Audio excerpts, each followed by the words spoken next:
this guy's awesome. So let's give it up for coming to the stage, fucking Wiener!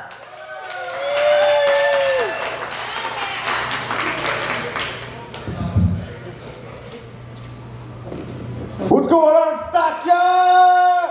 Alex, dude, you should have been playing me a hot riff for my entrance. Oh, sorry. Oh, man.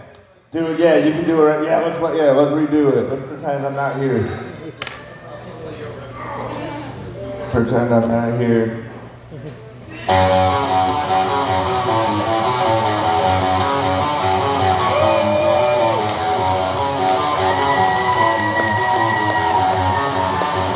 What's up, motherfucking Stockyard?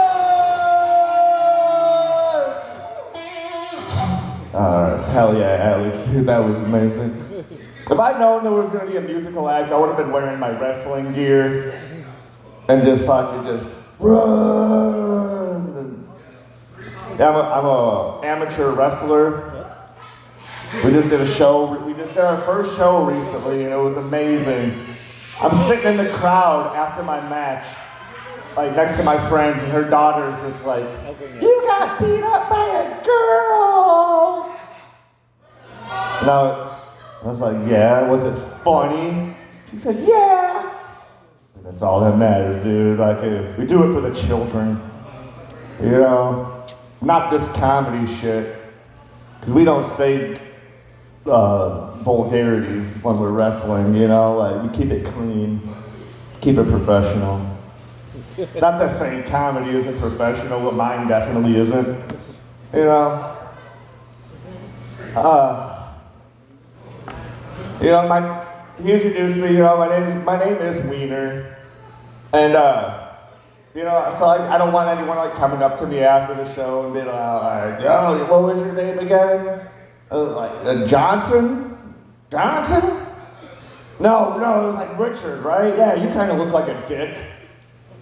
No, I'm a wiener.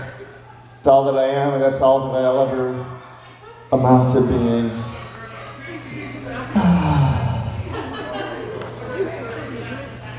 You know, it's a popular belief as well that they say that, like, you are what you eat, right? And I'm gonna let you know right now that I'm not a pussy, nor am I an asshole. And yes, I eat both. Sometimes at the same time. You know, front to back. Front to back, though. We try to keep it sanitary. You know, we're not trying to start a new COVID, start another weed drought. Alex, you remember the weed drought during COVID? It was terrible. You actually had to, like, buy your drugs at the fucking dispensary, dude. You felt like a fucking scumbag paying Illinois taxes. Ugh. Terrible. So, like, I used to babysit, right? Like, years and years ago, I babysat an autistic kid. He was super cool. I ended up, like, giving him all my toys or whatever. But then, like, years and years go by. I'm living with a roommate that has kids. And, like, when he'd go out on dates, he'd be like, "Oh, yeah, can you, like, babysit my kids?" And, like, there was this one day, I ate, like, a couple grams of mushrooms. And he's all like, I forgot it was date night. Oh. Like, "Can you watch my kids?" I was all like, "Yeah, dude, I got you, no problem." His oldest daughter at the time comes out to me that night. She's like, "Hey, you see this ring that I'm wearing?" I was like, "Yeah, that's a pretty cool ring." Like, with this ring, I can harness the power of the sun and the moon at the same time. If I bitch slapped that kid, took her ring, ain't no 7-year-old gonna flex her medium dick energy over mine. No siree. I love kids, I'm good with them. Anybody besides Jeeves going through some relationship problems tonight? Give me a hell yeah. Alright. What's crazy when you're going through a breakup and stuff, you always have that friend. I was Ricky's friend just like 10 minutes ago. I had this conversation. I was like, "Hey," you know, they're always like, "Hey, before you get back out there, you need to learn how to love yourself first. You need to love yourself more. And like, first of all, I love myself every morning and most evenings. So I'm pretty sure I got that down pat. JB, you seem like you got it pretty well too. Just stop touching your face. Oh my goodness. One of my last exes was into dream catchers, and that was a freaking nightmare. Another one of my exes, this was years ago. I used to work at the grocery store, and there was this hot older Filipino gal that used to come to the grocery store. Always flirt on me. I was a cashier. She'd always flirt on me, come to my line. And then we started hitting it off, and we went on a couple dates. And then the night she brought me over to her place to, do some funny stuff. I immediately had to break up with her because I found out her private parts weren't pixelated. I felt like I was being lied to my whole entire life. It was terrible. She was like, "What is the problem?" I can't explain, dude. I just wanted to get into that Lego puss. See what that shit was all about. Turns out that shit's just like camera editing. Whatever. Someone out there has a pixelated vagina, and I'm gonna find them, even if it's on Minecraft.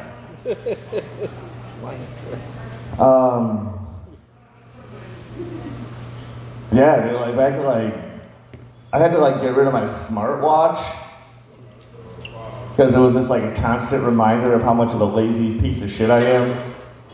But it would always have its saving grace because it'd be like, "Great job on your workout." Immediately after loving myself. You gotta get that heart rate pumping somehow. You know what I'm talking about. Hell yeah. Apple or Samsung? It was, I don't know, no, I don't fuck with Apple products, man. I don't either. Yeah, fuck Apple. All right.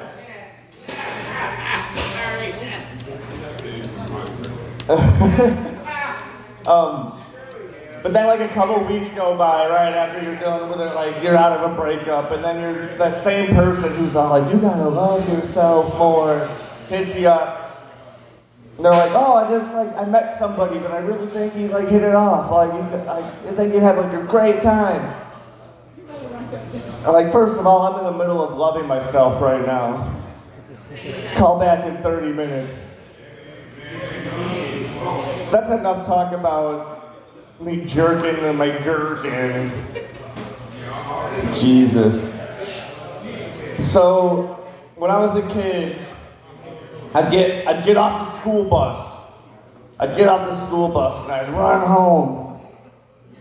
And I'd go and smoke a cigarette on my porch because Dragon Ball Z hasn't started yet. And I wasn't really much of a fan of Ronin Warriors. But while I'm sitting on my porch, every day the short bus would drive by my house. And this one kid, Nate Byerly, you might know him, he's a local legend around here. Hey, buddy. I rode the short bus, okay? No, but here's the thing. You might like this. So every day, it would ride past my house. Nate Byerly would yell out of the window to me, "Hey, you fucking retard!" I was like, "What are you talking about?" I'd be so confused for years. I was like, "What are you talking about?" I ride the regular bus. You guys think you're getting mixed up, pal. No, but then it clicked to me. It's all like, wait a minute, dude, I'm walking to a bus stop in negative 34 degree weather in a blizzard, waiting on a corner with a bunch of people I don't like. And this motherfucker's getting roadside service. I think he was right. I was the retard. Shout out to short bus riders. There's another story. It was in the same neighborhood. The neighbor I had who lived across the street from me had this like dope ass gargoyle statue, right? It was super sick. And then like one day my brother and his older friends just got like really high and shit and stole it from his porch and it just like chilled in my brother's room for years. Until he like eventually moved to Madison. And then my mom and I moved to another location and I took the gargoyle with me and I just kept it on my front stoop at our apartment.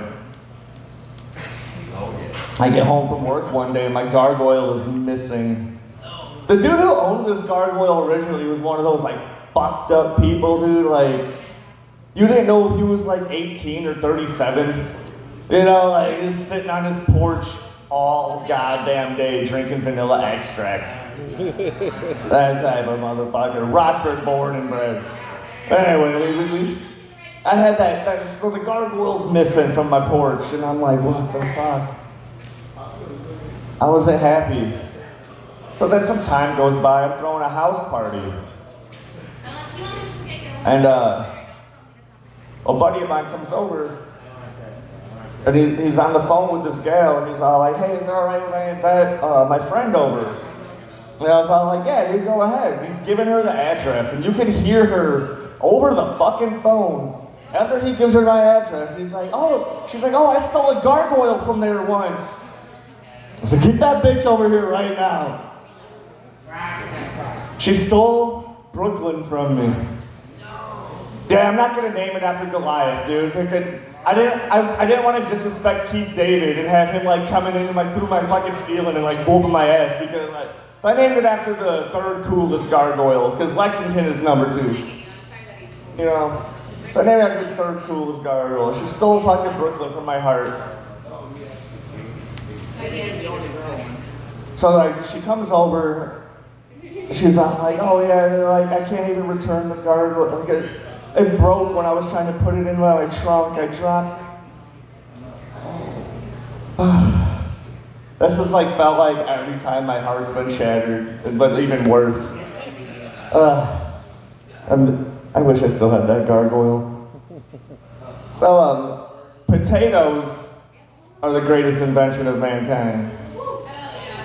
People say like, oh, plants aren't inventions. I'm like, yes, the fuck they are. Just because it doesn't have gears doesn't mean we didn't breed that shit somehow. It's an invention. Fucking. After the Irish invented potatoes, they stopped inventing other things because they just started making vodka with it. Their industrial revolution ended with potatoes. That's how awesome that invention is. So I was at the mall.